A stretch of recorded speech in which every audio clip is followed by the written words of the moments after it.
মুরগে ওইবারে 8টা মাছ যায় 11 23 11 23 You and me. এই যে যখন ছাড়ে দেবো ওই দিকে যাবে না হ্যাঁ যাবো ভিডিও আছে একটা দুটো ছবিও তুলবো We were already here? Yeah. So when we left, Yeah, we were already at Pokemon because I never saw the station. Yeah, station right there. Yeah? Yeah. You saw that we already...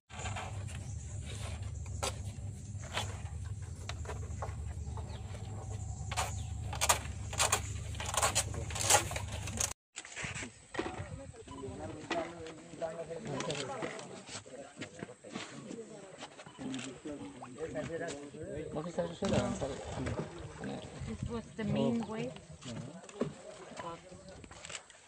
So,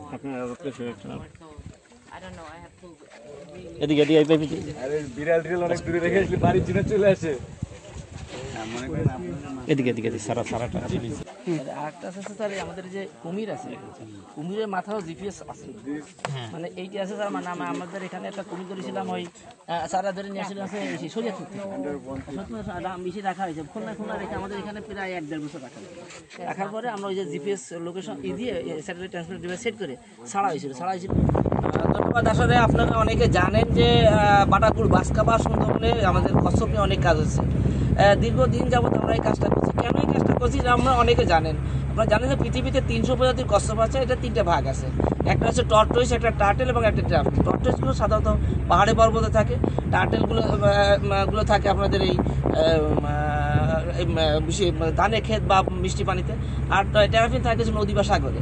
এই আবার দুই ধরনের, একটা হচ্ছে সাগরে থাকে C ট্রাফিন, আর একটা হচ্ছে রিভার ট্রাফিন নদীতে থাকে। এই যে রিভার ট্রাফিনের ভিতর যেটা কালিকাট্টা বা মুখ কালো কচ্ছপ বলে, এই কচ্ছপটা বিলুপ্ত হয়ে যাচ্ছিল। এর আবাসস্থল হচ্ছে আপনারা অনেকে জানেন যে ভারত, বাংলাদেশ, মায়ানমার। এটা 2000 সাল IUCN ডিক্লার দিচ্ছে যে পৃথিবীতে কোথাও নাই, কিন্তু পরবর্তীতে বিভিন্ন জমিদার বাড়ি থেকে উদ্ধার করে আনে আমাদের করমজল সহ ভালো হলে এখানে প্রজননের কাজ শুরু হয়। বিগত 14 সালের থেকে করমজলের কাজ শুরু হয়।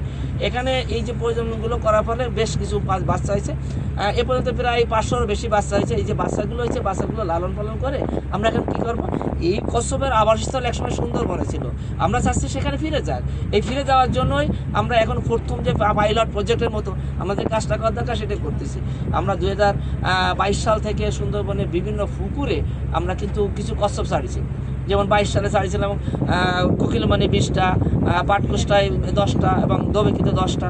এগুলো প্রোগ্রেস দেখেছি কেমন হয়। পরে 23 সালে, 24 সালে, এই 25 সালেও আমরা আরও মানে এই 23টা ছাড়লাম। এটা আমাদের বিভিন্ন পুকুরে ছাড়া আছে।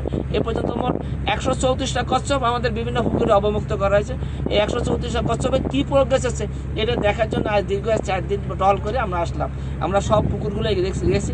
আপনারা নিশ্চয়ই দেখছেন আমাদের 18 জন কর্মী বাহিনী আছে যারা প্রতিটা পুকুরে নেমে তারা কিন্তু ওই কচ্ছপগুলো ধরতেছে। আমরা ওই কচ্ছপগুলো প্রতিটা সিপস দেওয়া আছে, অর্থাৎ নাম্বার দেওয়া আছে। ওই নাম্বারে আমরা তাকে আইডেন্টিফাই করে আগে কতটুকু ছিল, সাইজ কেমন ছিল, ওয়েট কেমন ছিল, এটা আমরা আবার নতুন করে পরিমাপ করি।